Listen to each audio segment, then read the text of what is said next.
இன்றைய தினம் நம்முடைய மொழிக்காக உயிர்த்தித்த மொழிப்போர் தியாகிகளுடைய தினத்தை நாம் இங்கெல்லாம் எடுத்துக்கொண்டிருக்கின்றோம். இதே போன்ற அதிமுக காரங்களை பேசும்போது அருமை சகோதரர் கிருஷ்ணசாமி அவர்கள் குறிப்பிட்டாங்க. ஏடிஎம்கே காரங்களும் மொழிப்போர் தியாகத்தை இன்றைய தினம் அவர்களும் மொழிப்போர் வீரவணக்கம் செலுத்துகின்ற நாளாக கொண்டாடுகின்றனர். காண மயிலாட கண்டிருந்த வான்கோழி தானும் அதுவாக பாவித்து தான் பொல்லாச்சிறக வெறித்தாடினால போலுமே கல்லாதன் கற்றக்க வீண்வாங்க. அது போல இன்றைய தினம் வான்கோழியை பார்த்து மயிலை பார்த்து வான்கோழி ஆடினா எப்படி இருக்கும்? அது போல மொழிப்போர் தியாகிகளுக்கு வீர வணக்கம் செலுத்துகின்ற ஒரே தகுதி திராவிட முன்னேற்ற கழகத்துக்கு மட்டும்தான் இருக்கு. அப்படிப்பட்ட வீர வணக்க நாள் செலுத்துகின்ற அந்த வீர தேர்களுக்கு இன்றைய தினம் எடுக்கணும். இதற்கு காரணம் என்ன? முதல்ல அந்த காரணத்தை கேட்டால் அவங்களுக்கு தெரியாது. இதே 1963 ஏற்பட்ட இந்த மொழி உணர்வு தமிழகம் முழுவதும் பற்றி எறிந்து ஆதிக்க இந்தியை நம்மில் செலுத்துகின்ற காரணத்தால் அதை அப்புறப்படுத்த வேண்டும் என்று 1949 உருவாக்கப்பட்ட திராவிட முன்னேற்ற கழகம் பார்த்தீங்கன்னா 1900 போராட்டம் அதுலேருந்து அதனுடைய 50 முழக்கங்களில் ஒன்றா இந்திய திணிப்பை என்றும் எதிர்ப்போம் அப்பே நம்ம வச்சுட்டோம். ஆக 1963 கொழுந்து விட்டு எரிஞ்சது இந்திய போராட்டம். அதில் நம்மளை பொறுத்த வரைக்கும் நம்முடைய பேரறிஞர் அண்ணா உள்ளிட்டு 6 மாதம் சிறையில் இருந்தார். நம்முடைய தலைவர் பார்த்தீங்கன்னாக்கா பாளையங்கோட்டை ஜெயிலில் இருந்தார். அவர் மேலே அன்னைக்கே பார்த்தீங்கன்னா தேச விரோத சட்டம் அப்பவே போட்டு அவர் உள்ள தள்ளினாங்க. யாரை? பாளையங்கோட்டை தனிமைச்சர் இருந்தார் கலைஞர் அவர். ஆக 1965 நாள் முதலே அரியணையில் ஏறிய நாள் தான் இந்தியாவினுடைய தேசிய மொழி ஆக்குனாங்க. யார? இந்திய. அப்போ கூட கேள்வி கேட்பாங்க, எப்படி நீங்கள் இந்திய தேசிய மொழி ஆக்குறீங்க அப்படின்னு. ஒன்று பெரும்பாலும் பேசக்கூடிய மொழி இந்தி மொழி, ஆகவே நாங்கள் இந்தி மொழி ஆகணும். அப்போ கேட்டாங்க, நம்ம ஆளுங்களாம் கேட்டாங்க, அப்படின்னாக்கா இந்தியாவில் தேசிய பறவை எதுன்னாங்க. அதிகம் பேசக்கூடிய காரணத்தால் இந்தியை நீங்கள் சொன்னீங்க, ஏற்றுக்கிறோம். அப்படின்னாக்க இந்தியாவில் அதிகமாக இருக்கக்கூடிய இந்தியாவுடைய தேசிய பறவை எதுன்னாங்க, மயில்னாங்க. நம்ம இந்தியாவில் அதிகமாக இருக்கக்கூடிய பறவை எதுன்னாங்க, காகம் தானே. அப்போ காகத்தானே வச்சிருக்குன்னாங்க. காகத்தை தானே தேசிய பறவையாக வச்சிருக்கணும், ஏன்டா நீங்கள் மயிலை வச்சிங்கன்னு கேட்டார். அப்பவே கிராஸ் கொஸ்டின் கேட்டாங்க. ஆக அந்த அளவுக்கு பார்த்தீங்கன்னா 1965 இதே 26 நாளில் இந்த இந்திக்கும் மகுடம் சூட்டி இன்று தேசிய மொழியாக்கிய நாள் தான் இந்த 26வது நாள். அந்த நாளை தான் இன்னைக்கு நம்ம துக்க நாளாக இன்றைய தினம் தமிழகம் முழுவதும் திராவிட முன்னேற்ற கழகம் கடைபிடித்து வருகிறது. நம்மை பொறுத்த வரைக்கும் என்றும் திராவிட முன்னேற்ற கழகம் மொழி கொள்கையில செகண்ட் சான்ஸே கிடையாது. நாட்டால் இந்தியன், இனத்தால் திராவிடன், மொழியால் தமிழன், மொத்தத்தில் நான் ஒரு மனிதன் என்பது திராவிட முன்னேற்ற கழகத்தை சார்ந்து உறுதியாக இருந்திருக்கிறோம். அதன் அடிப்படையில் தான் இன்றைய தினம் தமிழ்நாட்டிற்கும் தமிழ் மக்களுக்கும் கடல் கடந்து வாழ்கின்ற தமிழர்களுக்கும் இந்திய ஒருமைப்பாட்டுக்கும் எந்த கோணத்தில் எந்த விதத்தில் எப்படிப்பட்ட பந்தம் ஏற்பட்டாலும் முதல் குரல் கொடுக்கின்ற ஒரே இயக்கம் திராவிட முன்னேற்ற கழகம். எனக்கெல்லாம் வரும்போது மிக பெருமையாக இருந்தது. என்னடானாக்கா நம்ம இங்கே வந்திருக்கிறோம். இன்னைக்கு பார்த்தீங்கன்னாக்கா நம்ம அருமை தம்பிமார்கள் கையில் இருவண்ண கொடியை பிடிச்சி நிற்கிறான். கொடியை பிடிச்சிட்டு கூட்டத்துக்கு வரான் உள்ள. இந்த மாதிரி நாங்கள் ஆரம்ப காலத்தில் இருந்தோம். எனக்கு தெரிஞ்ச 1967 பார்த்தீங்கன்னா அந்த மாதிரி நான் சின்ன பிள்ளை படிச்சுட்டு இருக்க சொல்ல அந்த கொடியை ஏற்றிட்டே வந்துருக்குறாங்க. அவன் கொடியை ஏற்றின அவன் யார்? சாதாரண வட்ட செயலாளர் கூட கிடையாது, ஒரு கவுன்சிலராக கிடையாது. அவன் இந்த பதவிக்கு வரான்னு அவனுக்கே தெரியாது. அமைப்பு ரீதியாக இருக்கின்றது இயக்கத்தில் கொள்கை ரீதியான இந்த இளைஞரின் தொண்டர்களாக இருக்கின்ற காரணத்தெல்லாம் திராவிட முன்னேற்ற கழகத்தின் காலில் ரோமத்தை கூட எவனை ஆட்ட முடியல. எனக்கு அந்த தம்பிகளை பார்த்தா பெருமையா இருக்கு. வருகின்றப்போ அந்த கொடி எடுத்துக்கிட்டு இங்கிட்ட பெருமையா போயிட்டு வந்துட்டு இருந்தாங்க.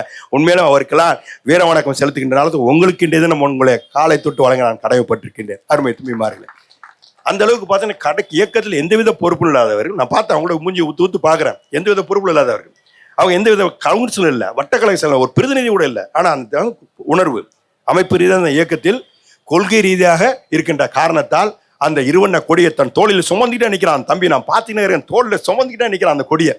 ஆக நம்ம ஆளுங்க நிற்கிறதுக்கு ஒரு சில கஷ்டப்பட்டு நிற்கிறாங்க. நான் பார்க்குறேன், அதையும் பார்க்குறேன். நம்ம ஆளுங்க நிற்கிறதுக்கு பார்த்துக்கோ, இவ்வளோ சேர்ஸ் காலியாக இருக்குது, வெளியே நிற்கிறான உள்ளே உட்கார மாட்டேன். அது இவ்வளோ பிரிச்சு பார்க்குறாங்க நம்ம ஆளுங்க. அதை விட்டு நம்ம விட்டு அந்த இம்பராட்டி காம்ப்ளெக்ஸ் இருக்குது, அந்த நம்ம சுப்பராட்டி காம்ப்ளெக்ஸ்க்கு வரணும்.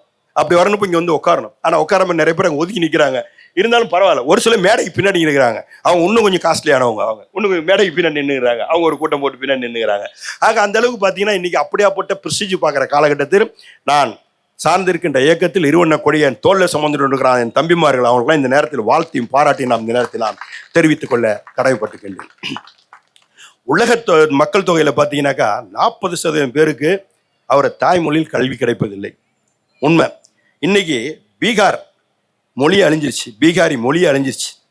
பீகார்ன்ற மொழியே கிடையாது. அதே மாதிரி பார்த்தீங்கன்னாக்கா மராட்டியத்தில் அவன் பெருமைக்கு ஹிந்தி பேசி அவன் இந்தியை அங்கே வளர்ந்துட்டான், மராத்தி இழந்துட்டான். அதே மாதிரி வெஸ்ட் பெங்காலை இன்னைக்கு உணர்றான், நம்ம இன்னைக்கு விட்டுட்டுண்டா அவனை, யாரை ஹிந்தி பேச விட்டோம். இன்னைக்கு மம்தா காலேஜ் இருக்குன்ற இவங்கெல்லாம் இன்னைக்கு அன்னைக்கு நமக்கு கலைஞர் மாதிரி அண்ணா மாதிரி ஆள் இல்லையே நமக்கு அப்படி சொல்லி இன்னைக்கு ஃபீல் பண்றான். யார்? வெஸ்ட் பெங்காலில் பண்றான். ஹைதராபாத்ல போய் ஆந்திராவில் பார்த்தீங்கன்னா இன்னைக்கு ஹிந்தி பேச ஆரம்பிச்சிட்டான் பாதி பேர்.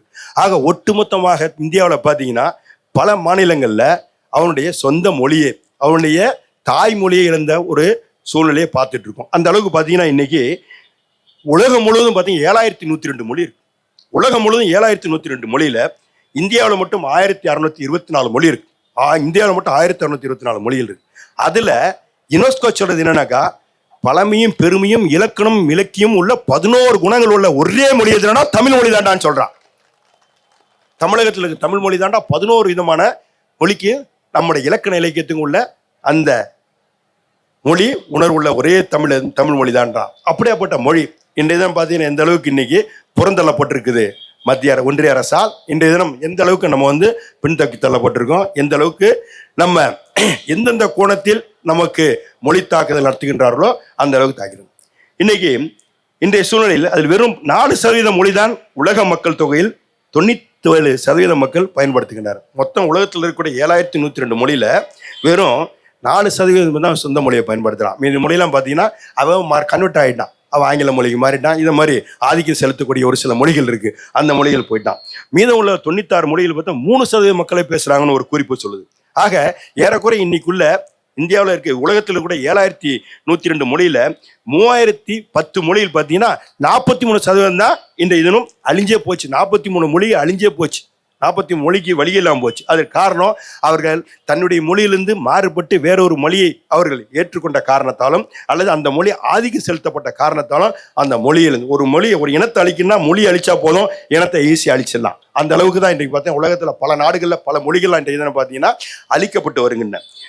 அதே மாதிரி பார்த்தீங்கன்னா இன்றைய சூழ்நிலையில நம்ம மொழியின் மீது எந்த அளவுக்கு பற்றுள்ளவங்க நம்ம நாட்டில் இருந்திருக்காங்கன்னா, மகாத்மா காந்தி நம்ம தேசப்பிதான்னு சொல்றோம். அப்படியாப்பட்ட தேசப்பிதா மகாத்மா காந்தி கூட தன்னுடைய சுயசரிதத்தை அவர் சமர்பதி ஆசிரமத்தில் உட்கார்ந்து எழுத சொல்லும் போது, நேரம் கிடைக்கும் போதெல்லாம் எழுதும் போது அவர் ஆங்கிலத்தில் எழுதலார், இந்தி மொழியில் எழுதுறார்.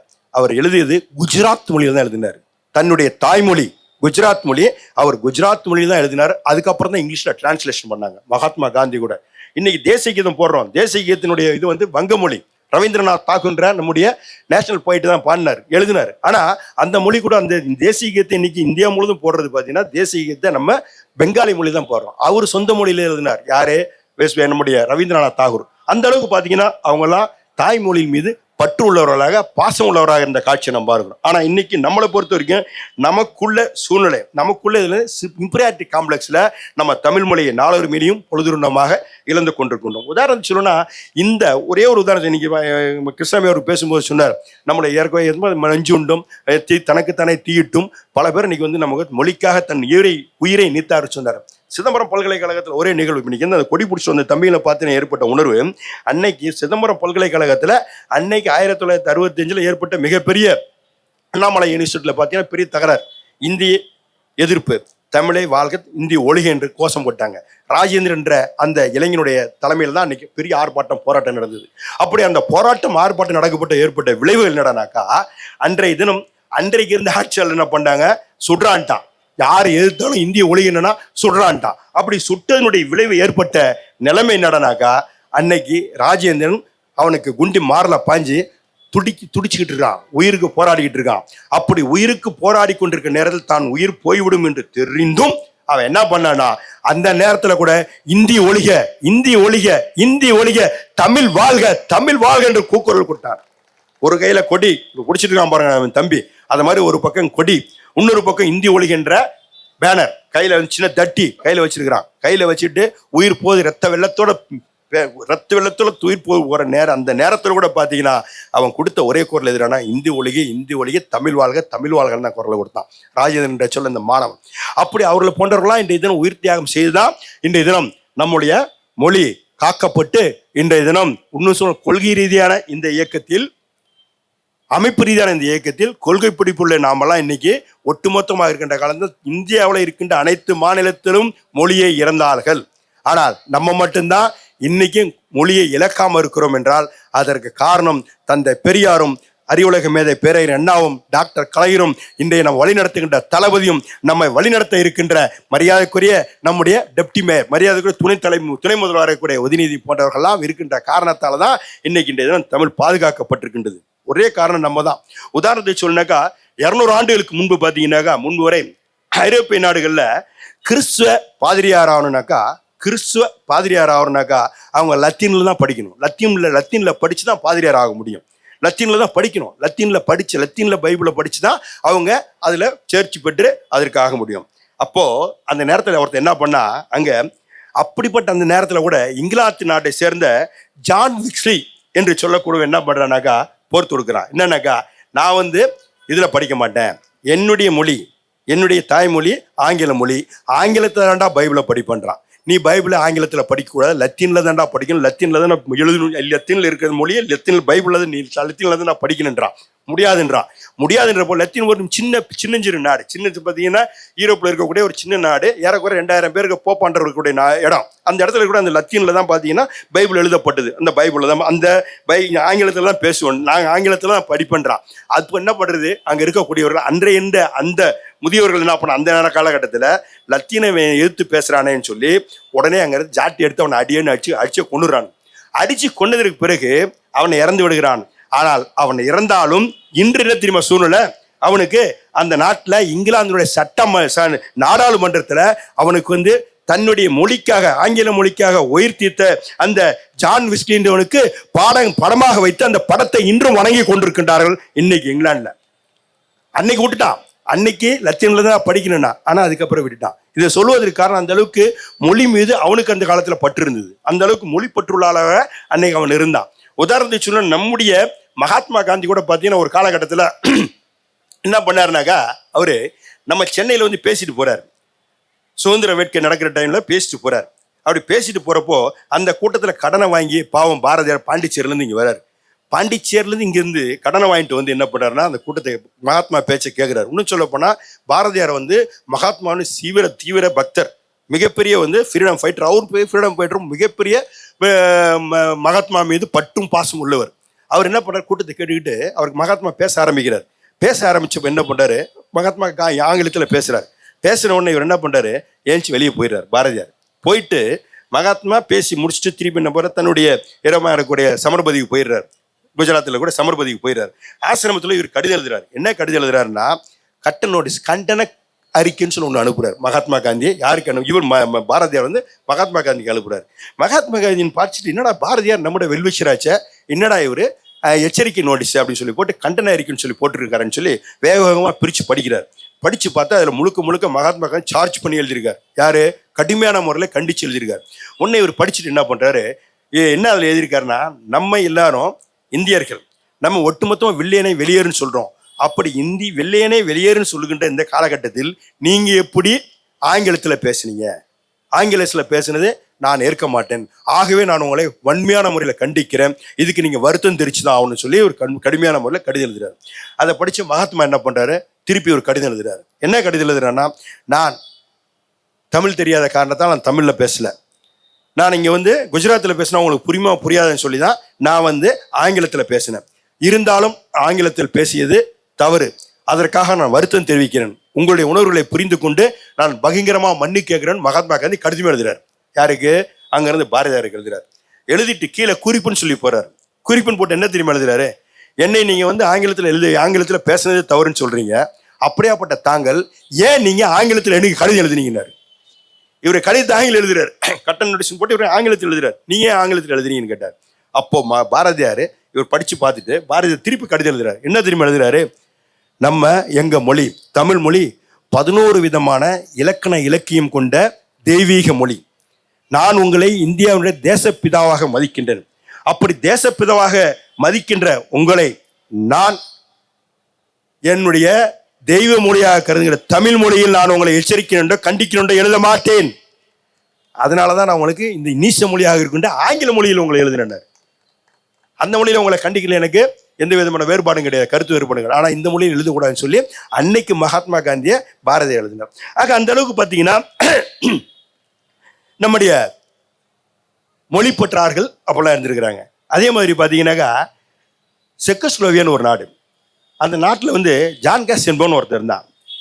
அவனும் பார்த்தீங்கன்னா பைபிளை லத்தீனில் படிக்க மாட்டேன்ட்டான். லத்தீன் மொழி தான் படிக்கணும்னு சொல்லி அவனை என்ன பண்ணுறான், அவனையும் என்ன பண்ணுறாங்க, எவ்வளோ கட்டாயப்படுத்துகிறாங்க. என்னுடைய மொழி செக் மொழி, என்னுடைய செக்கோஸ்லோவியா இருக்கக்கூடிய செக் மொழியில் தான்டா நான் படிப்பேன், நான் லத்தீனில் படிக்க மாட்டேன்டான்றான். ஒன்று என்ன பண்ணுறானுங்க, அவனை உயிரோட கொளுத்திடுறானுங்க. யாரை? அவனை உயிரோட கொளுத்திடுறானுங்க. கொளுத்தப்பட்ட அவன் இறந்துடுறான். இறந்தாலும் அவன் உயிரிட்டது போட்டி அரசாங்கமே பார்த்தீங்கன்னா அவனை புகழ ஆரம்பாடுது. எப்படி புகழ ஆரம்பாடுதுனாக்கா, மொழிக்காக இருந்தவன்டா அப்படின்னு சொல்லி செக்கோஸ்லோவியால இன்னைக்கு அவனுக்கு பார்த்தீங்கன்னா இன்னைக்கு பாராட்டுறான், வாழ்த்துறான், வணங்குறான். ஏன்னா அந்த அளவுக்கு பார்த்தீங்கன்னா மொழி பற்றாளர்கள் அந்த காலத்திலே இருந்திருக்கிறாங்க. அதே மாதிரி பார்த்தீங்கன்னா துருக்கியில் முஸ்தபா கமால் பாட்ஷா என்று சொல்லக்கூடிய ஒரு துருக்கி மொழியினுடைய அதிகாரத்தில் ஆட்சியில் இருந்தவர். அவர் பார்த்தீங்கன்னா பாரசீக மொழியிலும் இது பாலஸ்தீனம் அதே மாதிரி துருக்கி மொழியும் சேர்ந்து என்ன பண்ண எழுதியிருக்கிறாங்க. உடனே இவர் என்ன பண்ணியிருக்காரு, குரானில் இருக்கக்கூடிய அரபி மொழி இருக்கக்கூடாது, எங்களுடைய மொழியில தான் இருக்கணும், துருக்கி மொழியில தான் இருக்குண்டான்னு சொல்லி துருக்கி மொழிக்கு டிரான்ஸ்லேஷன் பண்ண சொன்னார். அப்போ சொன்னார், ஏன் நீங்கள் துருக்கி மொழி எழுத சொல்லிங்க, அரபி மொழியில் தானே இருக்குது, குரான் வந்து அரபில் தானே இருக்குது, அரபு மொழியில் தானே இருக்குன்னா, அவர் சொன்ன வார்த்தை, நான் இஸ்லாமியன், அதில் மாறுபட்ட கருத்துக்கு இடம் கிடையாது, நான் அல்லாவை வணங்குகிறேன், நபிகளுடைய வழியை பின்பற்றுகின்றேன், மாற்று கருத்து கிடையாது, மதத்தின் பெயரால் என்னுடைய தாய்மொழியை நான் இன்னொரு மொழிக்கு விட்டு கொடுக்க மாட்டேன், ஆக என் மொழி துருக்கிய மொழி தான் எனக்கு பெருசு, ஆக அந்த துருக்கி மொழி எந்த கோணத்தை விட்டு தர மாட்டேன், அது எந்த மொழியோ மதத்தால் கூட அடிமைப்படுத்த முடியாதுன்னு சொன்னார். யாரு? அன்றைய தினம் இருக்கக்கூடிய அந்த முஸ்தபா கமால் பாட்ஷா என்று சொல்லக்கூடிய.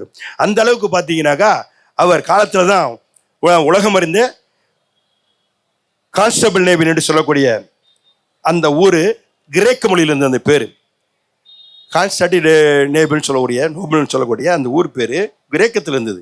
அந்த கிரேக்கத்தில் இருந்த பேரை இஸ்தான்புல் என்று மாற்றியவர். அவர் தன்னுடைய மொழியில அவர் இஸ்தான்புல் மொழி மாற்றியவர். அந்த அளவுக்கு பார்த்தீங்கன்னா மொழி பற்றார்கள்லாம் ஒரு காலகட்டத்தில் இருந்து கொண்டு நம்ம எல்லாம் அன்றைய தினம் ஒரு இன்றைக்கு அவங்க உதாரண புரிச்சனாக இருந்து கொண்டிருக்கிறார்கள். அந்த அடிப்படையில் தான் நம்ம தமிழ் மொழியும் தமிழ் நாட்டையும் கடல் கடந்து வாழ்கின்ற தமிழர்களுக்கும் இங்கே பேசும்போது நம்ம ஜெரால்டு சொன்னார், உலகத் தமிழர்களுக்கெல்லாம் எந்த அளவுக்கு இன்னைக்கு இந்தியாவில் வாழக்கூடிய உலகத்தில் இந்தியாவில் வாழக்கூடிய ஒட்டுமொத்த இந்தியர்கள் வெளிநாட்டில் கொண்டு தன்னுடைய தொழிலுக்காகவும் கல்விக்காகவும் வியாபாரத்துக்காகவும் சென்றிருந்தாலும் நம்ம தமிழகத்திலிருந்து சென்றவங்க மட்டும் 33 லட்சம் பேர் 33 லட்சம் பேர் அங்கே போயிருக்காங்க. போனவங்க எல்லாம் தன்னுடைய கல்விக்காகவும் தொழிலுக்காகவும் வியாபாரத்துக்கும் சென்றவர்கள். அப்படிப்பட்ட மக்களுக்கெல்லாம் இன்று பார்த்தீங்கன்னா மாண்புமிகு தமிழக முதல்வர் எந்த ஆண்டு காலத்திலும் இல்லாதவருக்கு இன்றைய தினம் எப்படி 1969 பார்த்தீங்கன்னா ஆட்சிக்கு வந்ததுக்கு பிறகு அயலர் இருக்கிற தமிழர்களுக்கு தனி வாரியம் அமைத்து அன்று முதல் இன்று வரை பாதுகாத்து வருகின்றோம். இப்போ பார்த்தீங்கன்னா மாண்புமிகு தமிழக முதல்வர்கள் அந்த தமிழர்களை பாதுகாக்க அயலக தமிழக நல வாரியம் என்று அறிவித்து எப்படி இங்கே இருக்கக்கூடியவர்களுக்கு தமிழ்நாட்டில் இருக்கக்கூடிய ஒவ்வொரு குடிமகனுக்கும் இன்றைய தினம் மாண்புமிகு தமிழக முதல்வர்கள் தனிப்பட்ட முறை ஒவ்வொருவருக்கும் தனிப்பட்ட முறை லாபம் கிடைக்கின்றவர்களுக்கு அவர்கள் பயனாளியாக இருக்கின்றவர்களுக்கு நலத்திட்டங்களை அறிவித்து அதை நடைமுறைப்படுத்தி கொண்டு வருவாங்களோ அதே போன்று பார்த்தீங்கன்னா அந்த நலத்திட்டத்தை அறிவித்து அங்கே இறந்தாங்கன்னா அவங்களுக்கு 10 லட்ச ரூபா, ஆக்சிடென்ட்ல இறந்தாங்கன்னா அவங்களுக்கு 10 லட்ச ரூபா, கையில கால சின்ன முறிவு அடிபட்டுதுன்னா 5 லட்ச ரூபா அந்த திட்டத்தை அறிவிச்சிருக்காங்க. அதே மாதிரி பார்த்தீங்கன்னா அவங்களுடைய இறப்பு, அங்கே ஏற்படக்கூடிய இறப்பு, அங்கே ஏற்பட இன்னல்கள், அங்கே ஏற்படக்கூடிய சங்கடங்கள், அங்கே ஏற்பட இங்கே கூட்டு போவான் ஒரு சிவில் படித்தவனாக இருப்பான், அவனை கூட்டு போய் சிவில் வேலைக்கு கூட்டு போறேன்ட்டு அங்கே போய் என்ன பண்ண ஒட்டக மேய்க்க விட்டுருவான், இல்லை அவனை கூட்டு வீட்டு வேலை செய்ய விடுவான். இங்கே அதே மாதிரி நர்ஸு கூட்டு போவான், நர்ஸு ட்ரெயினிங் எங்களுக்கு வேணும்னு சொல்லி கேட்பான், இவங்க நர்ஸ் வேலைக்கு போவாங்க, அங்கே கூட்டு போய் வீட்டு வேலை செய்ய விடுவான். இந்த மாதிரி தவாலாக இருக்குது. இந்த பிரச்சனையெல்லாம் தீர்வு பண்ணுறதுக்கு தனி ஆணையம் என்ற தினம் நம்முடைய தலைமை காவல் நிலையத்தில் அறிவித்து அங்கே இருக்கக்கூடிய பிரச்சனை தீர்வதற்கு அவங்களுக்கு. அதே மாதிரி பார்த்தீங்கன்னா நம்ம தொப்புள் குடியுறவுகளாக இருக்கக்கூடிய இலங்கை தமிழர்கள், நம்முடைய இலங்கை தமிழர்கள் மட்டும் பார்த்தீங்கன்னா 19,525 குடும்பம் இருக்கு. 19,525 குடும்பம் இருக்கு. அதில் இருக்கக்கூடிய குடும்பங்கள் 19,000. ஆனால் அதில் இருக்கக்கூடிய மெம்பர் 58,211 பேர். 58,211. இந்த 52,211 பேருக்கு பார்த்தீங்கன்னா அரிசி 15 கிலோ மாதம் இலவசம் அவங்களுக்கு. மாதம் அவங்களுக்கு மாதம் ஏன்னா நம்மளுடைய தொப்புள் கூடிய உறவுகள் அங்கிருந்து அங்கே ஏற்பட்ட உள்நாட்டு போரில் அங்கிருந்து இங்கே வந்துட்டாங்க. அவங்களுக்கு நம்ம செய்யணும்னு சொல்லி பார்த்தீங்கன்னா மாண்புமிகு தமிழக முதல்வர் அரிசி இலவசம். அவங்களுக்கு பார்த்தீங்கன்னா ஏறக்குறைய ஆண்டு ஒன்றுக்கு அவர்களுக்கு துணிமணி அந்த 58,211 துணிகள் இலவசம். அதே போன்று அவர்களுக்கு 5 விதமான 8 பாத்திரங்கள் வருடம் அவங்களுக்கு இலவசம். அதே மாதிரி 521 மகளிர் குழுக்கள், மகளிர் சுய உதவி குழுக்களுக்கு பார்த்தீங்கன்னா 8,65,75,000 ரூபா அவங்களுக்கு சுய உதவி குழுக்களுக்கு இன்றைய தினம் ஒதுக்கப்பட்டு அதை அவங்களே சொந்தமாக மெழுகு திரி போன்றது, அதே போல் பெனாயில், அதே போன்று விசிறி, சின்ன சின்ன பொருளை கைவினை பொருளை இப்போ செய்து சம்பாதிக்கின்ற அளவு இருக்கும். அதே மாதிரி அவங்களுடைய நலத்திட்டத்துக்கு 3 கோடி ரூபா, அதே போன்று மேலும் தேவைப்படும் பட்சத்தில் அவங்களுக்கு தனிப்பட்ட முறையில் தேவைகளுக்கு அவங்களே இலங்கை தமிழருக்கு 30 கோடி ரூபா.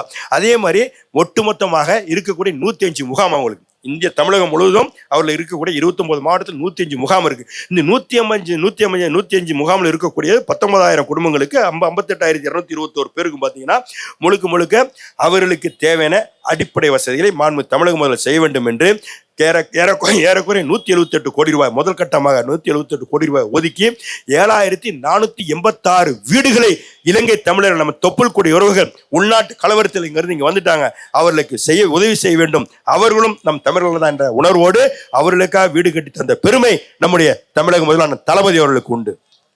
பேரறிஞர் அண்ணா அரங்கத்தில் பர்மா போன்ற இடத்துல, வியட்நாம் போன்ற இடத்துல, இதே சுரோனை போன்ற இடத்துலலாம் உள்நாட்டு கலவரம் ஏற்பட்டு அங்கிருந்து நம்ம தொப்புள் கொடியோர்கள்லாம் இங்கே வந்த போது அவர்களுக்கு அன்றைய தினம் பார்த்தீங்கன்னா 3 லட்சம் பேருக்கு பேரறிஞர் அண்ணா அவர்கள் அப்பயே உதவி செய்திருக்காங்க. அப்பயே 3 லட்சம் பேருக்கு உதவி செய்திருக்காங்க. ஆனால் இப்பொழுது மாண்புமிகு தமிழக முதல்வர் வருகை தந்த நம்முடைய அங்கிருந்து தொப்புள் குடியவர்களாக இருக்க வந்து அவர்களாம் இங்கே வந்தவர்கள் அனாதைகளாக அங்கிருந்து வெளியே வந்தவங்களுக்கு அவர்களுக்கு அனாதை இல்லை, உங்களில் ஒருவன், உங்கள் குடும்பத்தில் ஒருவன் நான் இருக்கிறேன் என்று சொல்லி அவருடைய நலத்திட்டங்களை எல்லாம் இன்று வாரி வழங்கி இருக்கின்ற மிகப்பெரிய கொடைவளாகத்தான் மாண்புமிகு தமிழக முதல்வர்கள் இருந்து கொண்டு இன்றைய தினம் அந்த இலங்கை தமிழர்களை பாதுகாத்து கொண்டு வருவார். அதே மாதிரி வேர்களை தேடின்னு சொன்னார். அங்க இருக்கக்கூடிய தமிழ் உலகத்தில் இருக்கக்கூடிய 156 நாட்டில் இருக்கக்கூடிய தமிழர்கள் பல நாடுகள் இருக்காங்க. அந்த நாடுகளில் இருக்கக்கூடிய தமிழர்கள் இங்கிருந்து இடம்பெயர்ந்தவர் அங்கிருந்து குடி போனவங்க. உதாரணத்துக்கு சொல்லணுனாக்கா நம்ம பாண்டிச்சேரியில் இங்க நம்மளை ஆண்டவன் பிரிட்டிஷ்காரன், பாண்டிச்சேரி ஆண்டவன் பிரெஞ்சுக்காரன். அந்த பிரெஞ்சுக்காரன் என்ன பண்றான், அவனும் உலகம் ஃபுல்லா பல நாடுகள் இது மாதிரி பல நாடுகளில் உள்ள வந்து கபலீகரம் பண்ணி வச்சிருந்தான். அப்படி பண்ணி வச்சிருக்க அவனுக்கு கரும்பு மேல ஆசை, கரும்பு பயிரிடுறதுக்கு சரியான தகுதியான ஆள் அவன்கிட்ட இல்லை. அப்போ அந்த அவன் எந்த நாடை தேர்ந்தெடுக்கிறான்னா, நமக்கும் பல நாடு இருக்கு, ஆனா பல நாடுகள் அந்த கரும்பு பயிர்றதுக்கு ஆள் இல்லையேன்னு சொல்லி பாண்டிச்சேரி ஆளக்கூடிய அவன் பாண்டிச்சேரிக்கு அருகாமையில் இருக்கக்கூடிய தஞ்சை மாவட்டத்தில் இருக்கக்கூடிய, நாகப்பட்டினம் மாவட்டத்தில் இருக்கக்கூடிய, திருவாரூர் மாவட்டத்தில் இருக்கவங்கலாம் குடும்பமா என்ன பண்ணா கப்பலில் ஏற்றினான். கப்பலில் ஏற்றி அவங்கள ஆசை வாசை காட்டி கூட்டிட்டு போயிட்டான். எல்லாம் எங்க இவன் வச்சிருக்கிற நாடை ரீயூனியன் சொல்லி ஆப்பிரிக்கா கீழே இருக்க நம்முடைய தட்பவெட்ப நிலையை ஒத்த நாடு எது அந்த ரீயூனியன் சொல்ற நாடு வந்து நம்மளுடைய தட்பவெட்டைக்கு தமிழகத்தினுடைய தட்பவெட்ப நிலையை ஒத்துவிட்டு இருக்க நாடு. அந்த இடத்துல ரீயூனியன் சொல்லக்கூடிய இடத்துல கொண்டு போய் என்ன பண்ண இவங்களை தள்ளிட்டான். கொண்டு போய் தள்ளி இறக்கி கரும்பு பயிரிட்டு கரும்பு சாகுபடி பண்ணி அதன் மூலம் பல விதமான முன்னேற்றங்களை கண்டுட்டான். அது வேறு விஷயம். இருந்தாலும் அங்க கொண்டாந்தவங்களை திருப்பி கொண்டாந்து இங்க உள்ள அங்க போனவங்க தான் பாவம், அவங்கள போட்டு அங்கேயே சாவடிச்சுட்டான். அங்க இருந்தவங்கலாம் பாவம் பல அவங்க சந்ததியா இருந்து பல சந்ததிகளா இருந்து இன்னைக்கு பாத்தீங்கன்னா ஏறக்குறைய நம்ம தமிழை மட்டும் 2 லட்சம் பேர் இருக்காங்க ரீயூனியன்ல. ஆனால் 2 லட்சம் பேர் இருந்தாலும் அந்த நாட்டினுடைய வளர்ச்சிக்கு தன்னை முழுமையாக அர்ப்பணித்துக் கொண்டு அதே நேரத்தில் அவன் தமிழ் கலாச்சாரத்திலிருந்து எல்லும் விடுபடாமல், நம்ம வீட்டில் உள்ள பொம்பளைங்க எப்படி இருப்பாங்க, புடவை, சின்ன பிள்ளைங்கள இருந்தால் பாவாடை தாவணி, அதே மாதிரி பார்த்தீங்கன்னா ஆம்பளைங்க இருந்தால் வேஷ்டி சட்டை, அந்த ஒரு அதே மாதிரி தமிழ் பண்பாடோடு அதே மாதிரி பார்த்தீங்கன்னா நம்ம அந்த காலத்தில் இப்போ தான் தீபாவளியில் இப்போ தான் நம்ம இதுக்குள்ள வந்து தமிழ்நாட்டுக்குள்ள, ஆனால் அந்த காலத்தில் தீபாவளியிலும் கிடையாது. அன்னைக்கு கொண்டாடணும், தைப்பூசத்தை கொண்டாடலாம், சித்திரை திருவிழா கொண்டாடலாம், பொங்கலை கொண்டாடலாம்.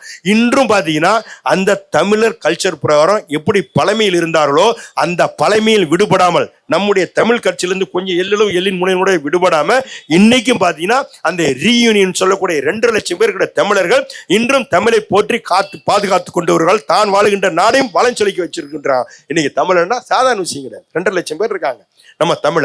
ஆக அந்த அளவுக்கு பார்த்தீங்கன்னா உலகம் முழுவதும் நம்முடைய தமிழர்கள் பல கோணத்தில் பல விதத்தில் கிடந்தாலும் அவர்களெல்லாம் ஒன்றிணைத்து அவருடைய பிள்ளைகள் பார்த்தீங்கன்னா ஒரு சிலர் தமிழே தெரியல, அவன் பேசுறது பார்த்தீங்கன்னா அவன் நாட்டு மொழி ஃப்ரெஞ்சுனா ஃப்ரெஞ்சு தான் தெரியுது, இங்கிலீஷ் தான் தெரியுது. அதே மாதிரி ஒரு சிங்கப்பூரில் போன அண்மையில் நானும் ஜெரால்டு தான் போனோம். ஒரு பிள்ளையை போய் கேட்குறோம், அவர் நம்ம வேண்டிய டாக்டர், அவர் பேர் செந்தமிழ் செல்வன், அவர் பேர் அழகா இருப்பாருங்க. நம்ம தமிழ்ல இருந்த ஆளு பட்டுக்கோட்டைக்காரு. போனா அவர் வீட்டுக்கு போனாங்க, விருந்து கூப்பிட்டான்னு போனாக்கா அவர் பிள்ளைக்கு தமிழே தெரியல, அது வெறும் மலாய் பேசுது, இங்கிலீஷ் தான் பேசுது. நான் கூட சொன்னேன், என்னன்னா நீ இது மாதிரி பண்ணுற பிள்ளைய வளர்த்துக்கிற, நீ வந்து இது மாதிரி பண்ணலாமான எவ்வளோ பெரிய நீ வந்து மொழி மேலே பட்டு உள்ளாள், உன் பிள்ளைக்கு தமிழ் சொல்லலைன்னா என்னென்ன அர்த்தனே, இல்லைண்ணே அப்படியே வளர்ந்துருச்சு பிள்ளைக்கு, இனிமேல் தான் நான் கற்று தரணும், இல்லைண்ணே தப்பு பண்ணுற அடையாளத்தை மறக்கிற, நம்முடைய அடையாளம் தமிழ்ன்றது நம்முடைய அடையாளம், அந்த அடையாளத்தை நீ மறக்கிற, தயவு செய்து அதுலேருந்து நீ விடுபட்டு உன் பிள்ளைய தமிழில் படிக்க வை. நான் அடுத்த வாட்டி வரப்போ உன் பிள்ளை தமிழ் என்கிட்ட பேசணும், தமிழில் நான் பேசுவேன் அவன்கிட்ட அப்படின்னு சொல்லுவேன். ஆக அப்படிப்பட்ட பிள்ளைகளுக்கெல்லாம் தமிழ் வழியில இணைய கல்வி கட்டுத்தரணும்னு சொல்லி என்ன மாண்பு தமிழக முதல்வர் அதுக்குன்னு ஒரு இணையத்தை உருவாக்கி 156 நாட்டில் இருக்கக்கூடிய நம்முடைய தமிழ் சங்கங்களையும் அதில் இணைத்து அங்கே இருக்கின்ற மாணவ செல்வங்களுக்கெல்லாம் தமிழுடைய கல்ச்சர், தமிழுடைய கலாச்சாரம், தமிழுடைய மொழி பண்பு எல்லாத்தையும் கற்றுத் தருவதற்காக தினமும் அதுக்குன்னு ஒரு தானயத்தை உருவாக்கி அந்த பணிகள் நடந்து கொண்டிருக்கிறது. தமிழை கற்றுத்தராங்க.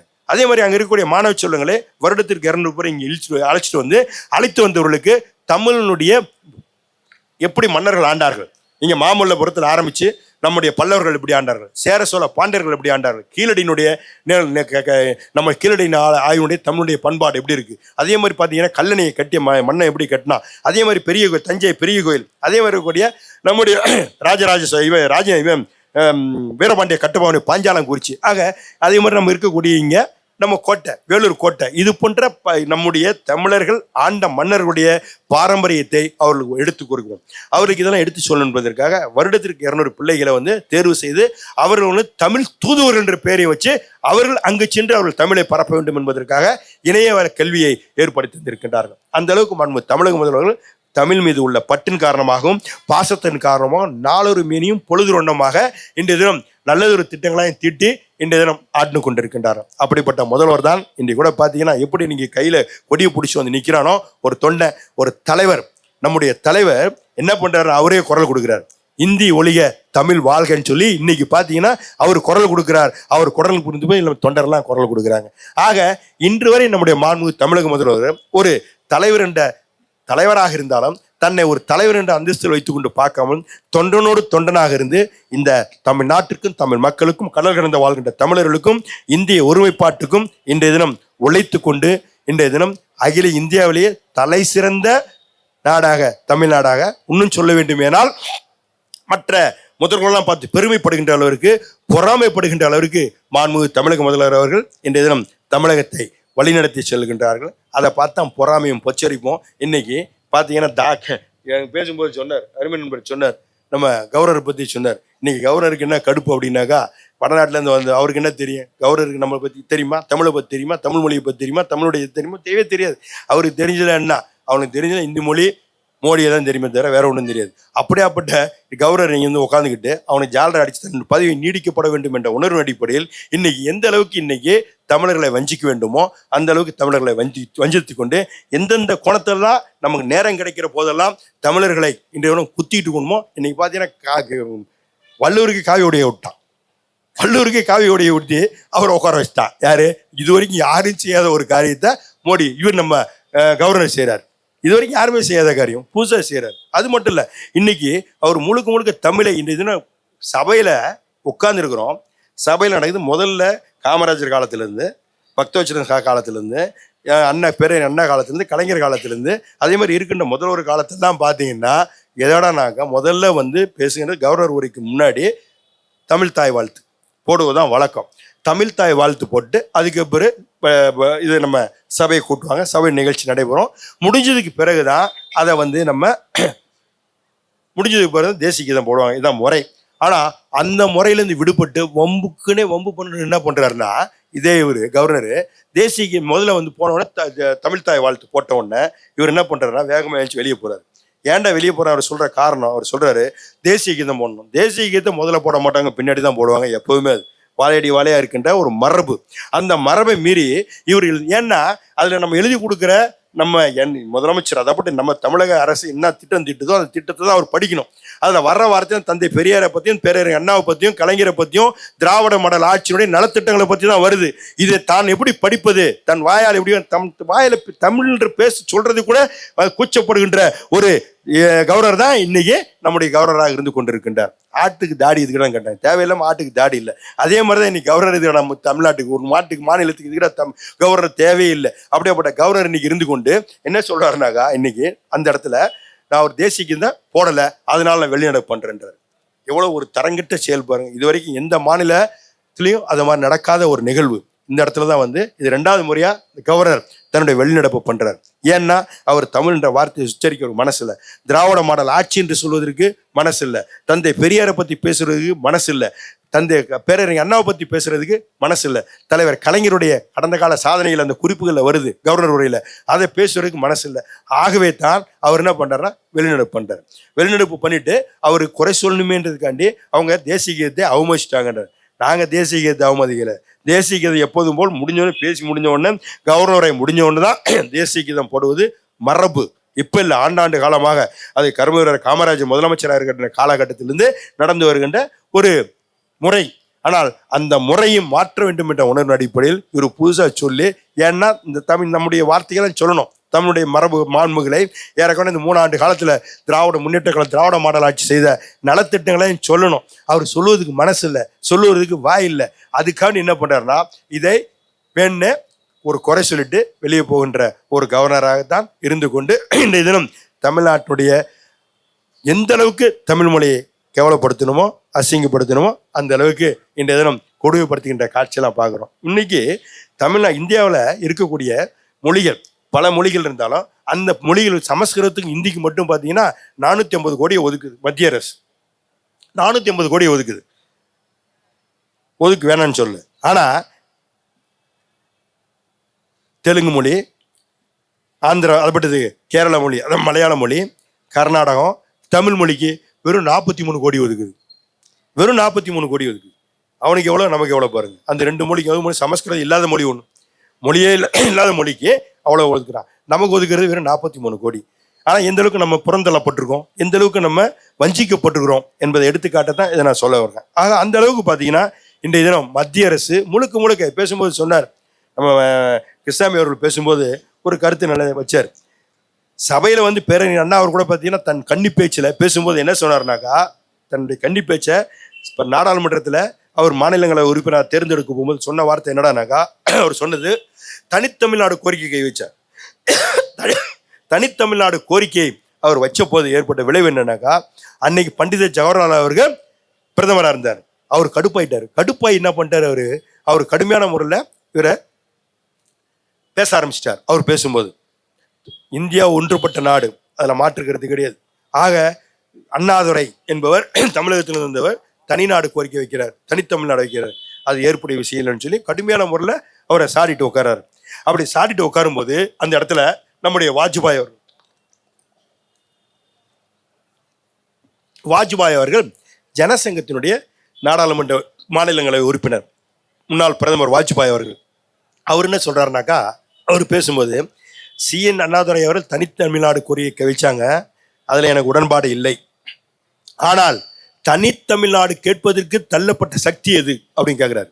அந்த தனித்தமிழ்நாடு கேட்பதற்கு தள்ளப்பட்ட சக்தி எதுனாக்கா, நம்ம இன்னைக்கு மகாராஷ்டிராவும் தமிழ்நாடும் அன்றைக்கு கூட பார்த்தீங்கன்னா வரியில நம்ம தான் முதல்ல நிற்கிறோம். முதல்ல மகாராஷ்டிரா கேட்டா, இன்னைக்கு ஜிஎஸ்டி நம்ம தான் முதல்ல நிற்கிறோம். முதல்ல நிற்கிறது மகாராஷ்டிரா, அடுத்து தமிழ்நாடு. அதே மாதிரி அன்னைக்கும் பார்த்தீங்கன்னா பேரறிஞர் அண்ணா இருக்கின்ற காலகட்டத்தில் பார்த்தீங்கன்னா 1967 முன்பு நம்ம பார்த்தீங்கன்னா ஃபர்ஸ்ட் யார், மகாராஷ்டிரா நம்ம.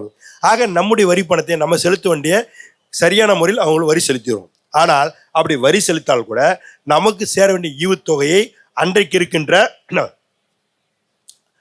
இருக்கின்ற அந்த அரசு பார்த்தீங்கன்னாக்கா முழுக்க வாங்கி இந்தியாவில் இருக்கக்கூடிய பாதிக்கப்பட்ட மலை பிரதேசங்களுக்கு அதை செலவழிக்கிறாங்களே தவிர நமக்கு செலுத்த வேண்டிய ஈவுத்தொகையை செலுத்துவது கிடையாது.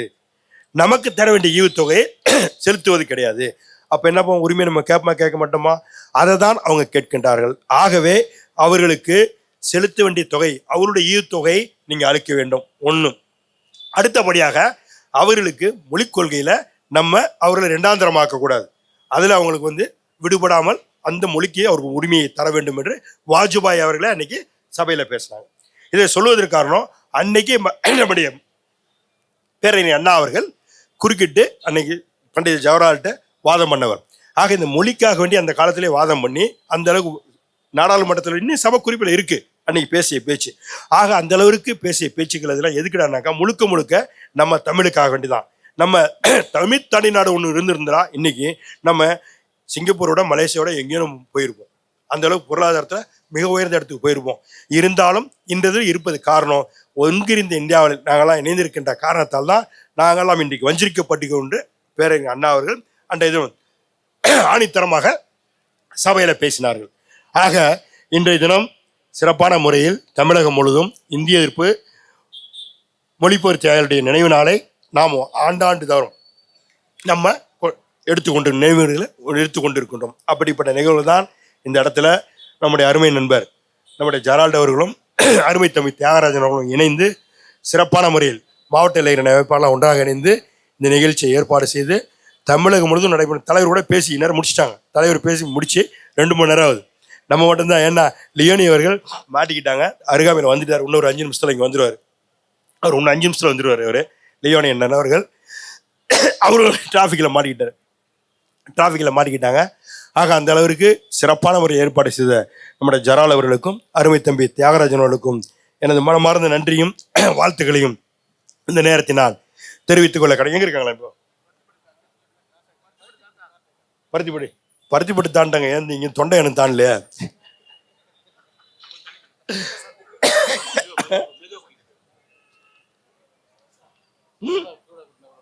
என்னம்மா என்ன சொல்ற? இல்ல சொன்னிய இனிமே சொன்னிய சொல்லு. என்ன சொன்ன சொல்லு.